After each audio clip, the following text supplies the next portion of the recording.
पहली बार 2 अगस्त 1715 में इसे प्रसाद के रूप में बांटना आरंभ किया गया था। फिर क्या कारण है कि आपने मुझे अपने हृदय में नहीं बल्कि अपने वक्षस्थल में स्थान दिया है। उस मंथन से अनेक रत्न प्राप्त हुए, किंतु उनमें से जो सबसे दुर्लभ रत्न था, यह मंदिर विश्व का सबसे अमीर मंदिर है, जहाँ की अनुमानित धनराशि बालाजी के पृष्ठभाग अर्थात पीठ को जितनी बार भी साफ किया जाए वहाँ गीलापन रहता ही है। इसकी आकृति शेषनाग से बहुत मिलती है और इसी कारण इसे शेषांचलम के नाम से भी जाना जाता है। मंदिर से करीब 23 किलोमीटर दूर एक गांव है जहां बाहरी व्यक्ति का प्रवेश निषेध है और बाद में उसे ऊंची कीमत पर बेचा जाता है ताकि कुबेर का जो ऋण है वो जल्दी अदा हो सके। और उसके बाद इस मंदिर को 12 वर्षों तक के लिए बंद कर दिया गया था। किंतु उससे भी अधिक उन्हें भगवान विष्णु पर क्रोध आया कि उन्होंने महर्षि भृगु को दंड देने के स्थान पर। यही कारण है कि आज तक भक्त तिरुपति में जाकर धन का दान करते हैं ताकि वेंकटेश्वर बालाजी। नमस्कार मित्रों, मैं नीलाभ एक बार फिर से धर्म संसार पर आप सभी का स्वागत करता हूँ। शायद ही कोई ऐसा हो जिसने तिरुपति बालाजी का नाम ना सुना। इसे दक्षिण भारत के सबसे बड़े और प्रसिद्ध मंदिर के रूप में मान्यता प्राप्त है। दक्षिण भारत के अतिरिक्त अन्य राज्यों में भी इस मंदिर की बहुत मान्यता है। यह एक ऐसा मंदिर है जहां भगवान विष्णु मनुष्य के रूप में विराजते हैं, जिन्हें वेंकटेश कहा जाता है। इसी कारण इसे वेंकटेश्वर बालाजी भी कहते हैं। यह मंदिर विश्व का सबसे अमीर मंदिर है, जहां की अनुमानित धनराशि 50,000 करोड़ रुपए से भी अधिक है। और इसके पीछे का जो कारण है वो बड़ा विचित्र है। बात तब की है जब देवों और दैत्यों ने मिलकर समुद्र मंथन किया। उस मंथन से अनेक रत्न प्राप्त हुए, किंतु उनमें से जो सबसे दुर्लभ रत्न था वो थी माता लक्ष्मी। उनका सौंदर्य ऐसा था कि देव और दैत्य दोनों उन्हें प्राप्त करना चाहते, किंतु माता लक्ष्मी ने स्वयं श्रीहरि विष्णु को अपना वर चुन लिया और स्वयं ब्रह्मदेव ने दोनों का विवाह करवाया। विवाह के बाद माता लक्ष्मी ने भगवान विष्णु से पूछा कि उनका स्थान कहाँ होगा। तब नारायण ने कहा कि उनका स्थान उनके वक्षस्थल में होगा। यह सुनकर माता लक्ष्मी परिहास से बोली कि प्रभु, सभी पुरुष अपनी पत्नियों को अपने हृदय में स्थान देते हैं, फिर क्या कारण है कि आपने मुझे अपने हृदय में नहीं बल्कि अपने वक्षस्थल में स्थान दिया है। तब श्री हरि हंसते हुए बोले कि देवी, जिस प्रकार भगवान शंकर के हृदय में सदैव मेरा ही ध्यान रहता है, उसी प्रकार मेरे हृदय में भी महादेव का स्थायी निवास है। यही कारण है कि मैंने आपको अपने वक्षस्थल में स्थान दिया है। इस प्रकार उन दोनों का गृहस्थ जीवन शुरू हुआ। कुछ काल के बाद सप्तर्षियों द्वारा एक महान यज्ञ किया गया और उसका पुण्य फल सबसे पहले किसे दिया जाए, इस विषय में शंका उत्पन्न हो गई। तब सप्तर्षियों ने निर्णय लिया कि त्रिदेवों में जो त्रिगुणातीत अर्थात सत्य, तम एवं रजगुण से परे हो, उन्हें ही सबसे पहले यज्ञ का भाग प्रदान किया जाए। किंतु त्रिदेवों की परीक्षा कौन ले? तब महर्षि अंगिरा ने ब्रह्मा जी के पुत्र महर्षि भृगु को मनाया।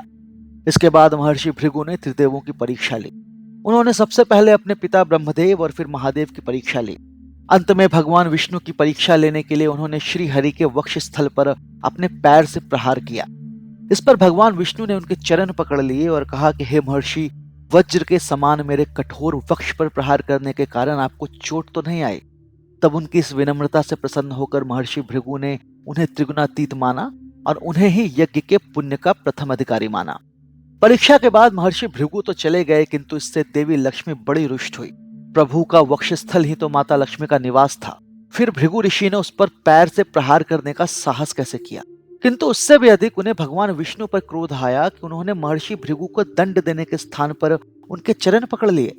उन्हें लगा कि भगवान विष्णु को उनसे प्रेम नहीं है और इसी क्रोध में वे उन्हें त्याग कर चली गई।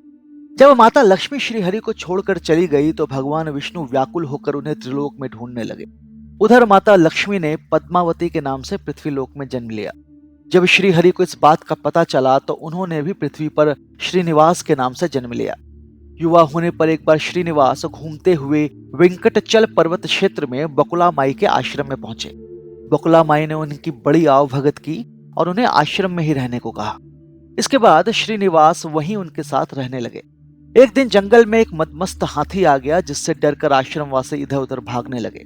जब श्रीनिवास ने यह देखा तो उसने धनुष बाण लेकर उसका पीछा किया और अपने शौर्य से उसने हाथी को परास्त कर दिया।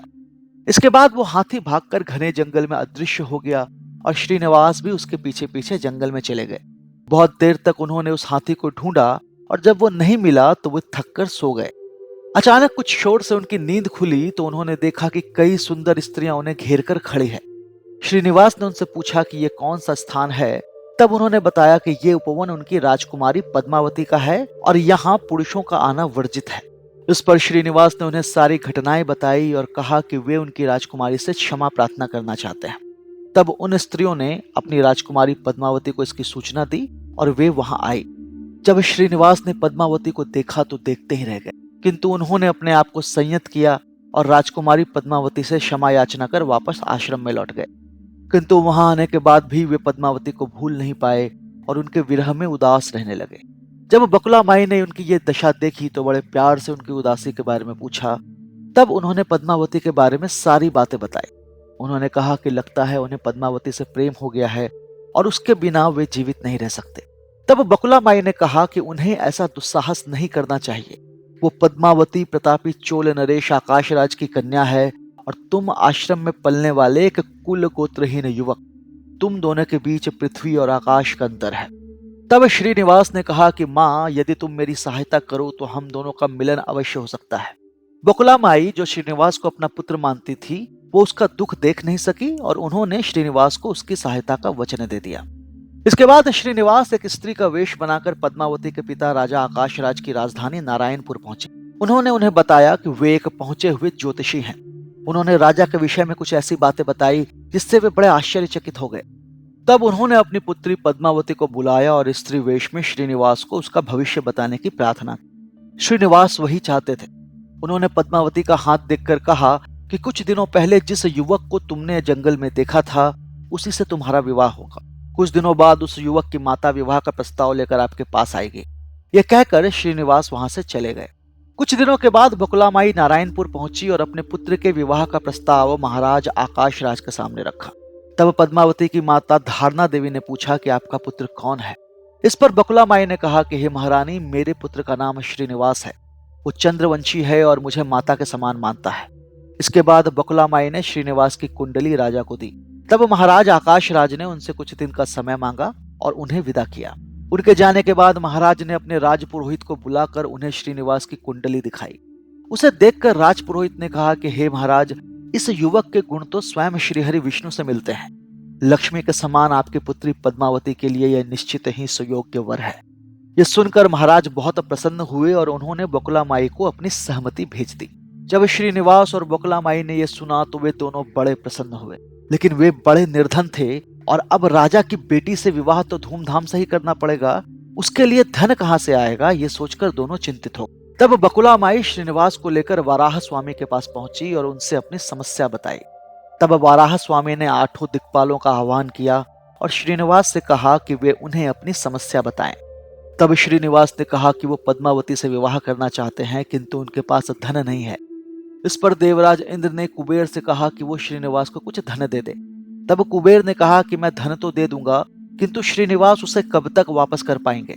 इस पर श्रीनिवास ने कहा कि वे कलयुग के अंत तक उनका धन लौटा देंगे। तब धनपति कुबेर ने उन्हें बहुत सा धन दे दिया और सभी दिक्पालों के समक्ष उन्होंने श्रीनिवास से ऋण पत्र लिखवा लिया। बाद में उस धन से श्रीनिवास ने धूमधाम से पद्मावती से विवाह किया और दोनों सुखपूर्वक वेंकटाचलम पर्वत पर रहने लगे। उधर देवर्षि नारद ने माता लक्ष्मी को इसकी सूचना दे दी कि श्रीनिवास रूपी भगवान विष्णु ने पद्मावती से विवाह कर लिया है। इससे रुष्ट होकर देवी लक्ष्मी वहां पहुंची और उन्होंने पद्मावती को बुरा भला कहना आरंभ किया। दोनों में वाद विवाद होना आरंभ हुआ, जिससे रुष्ट होकर श्रीनिवास ने स्वयं को पत्थर की मूर्ति के रूप में बदल लिया। अब तो दोनों बड़ा पछताई और अपने पति को पाषाण बना देखकर विलाप करने लगे। तभी उस शिला से आवाज आई कि देवियों, आप लोग विलाप ना करें, क्योंकि मुझे तो इस पृथ्वी पर तब तक रहना है जब तक मैं कुबेर का ऋण न चुका दूं। इसीलिए कलयुग के अंत तक मैं अपने भक्तों के चढ़ाए गए चढ़ावे से ही उस कर्ज का ब्याज चुकता करता रहूंगा। ये सुनकर दोनों देवियां वहां से चली गई। देवी लक्ष्मी तो महाराष्ट्र के कोल्हापुर में महालक्ष्मी के रूप में प्रतिष्ठित हो गई और पद्मावती तिरुनाचुर में शिला विग्रह के रूप में स्थित हो गई। यही कारण है कि आज तक भक्त तिरुपति में जाकर धन का दान करते हैं, ताकि वेंकटेश्वर बालाजी कुबेर के ऋण का ब्याज चुका सकें। आज ये मंदिर विश्व का सबसे अमीर मंदिर है, जहां की संपत्ति 50,000 करोड़ से भी अधिक है। जितनी रोचक तिरुपति बालाजी की कथा है, उतना ही रोचक इस मंदिर का रहस्य भी है। जहां यह मंदिर बना हुआ है, उस नगर का नाम भी तिरुपति ही है। जिस पहाड़ी पर यह मंदिर बना है, उसे तिरुमला के नाम से जाना जाता है। भगवान वेंकटेश्वर के नाम से तिरुमला को वेंकट पर्वत भी कहा जाता है। ये पहाड़ी सर्पाकार है और इसकी 7 चोटियां हैं। इसकी आकृति शेषनाग से बहुत मिलती है और इसी कारण इसे शेषांचलम के नाम से भी जाना जाता है।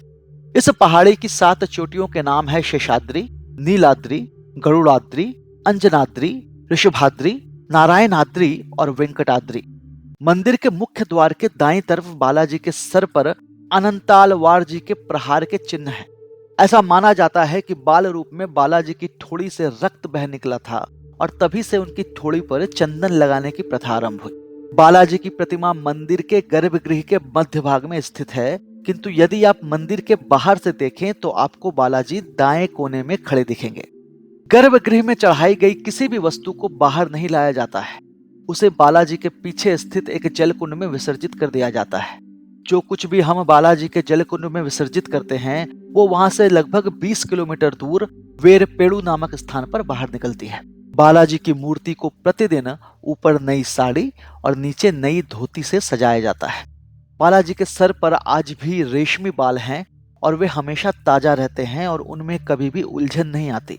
मंदिर से करीब 23 किलोमीटर दूर एक गांव है जहां बाहरी व्यक्ति का प्रवेश निषेध है।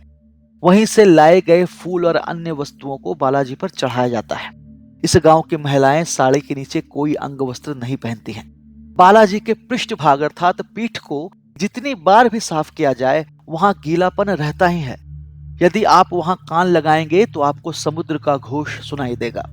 जैसा कि आपको पता है कि बालाजी के वक्ष में माता लक्ष्मी का निवास स्थान है, इसीलिए प्रत्येक गुरुवार को बालाजी के वक्ष पर चंदन की सजावट की जाती है। जब उसे निकाला जाता है तो आश्चर्यजनक रूप से उस पर देवी लक्ष्मी की आकृति उभर आती है और बाद में उसे ऊंची कीमत पर बेचा जाता है ताकि कुबेर का जो ऋण है वो जल्दी अदा हो सके। गर्भगृह में जलने वाले दीपक कभी बुझते नहीं हैं।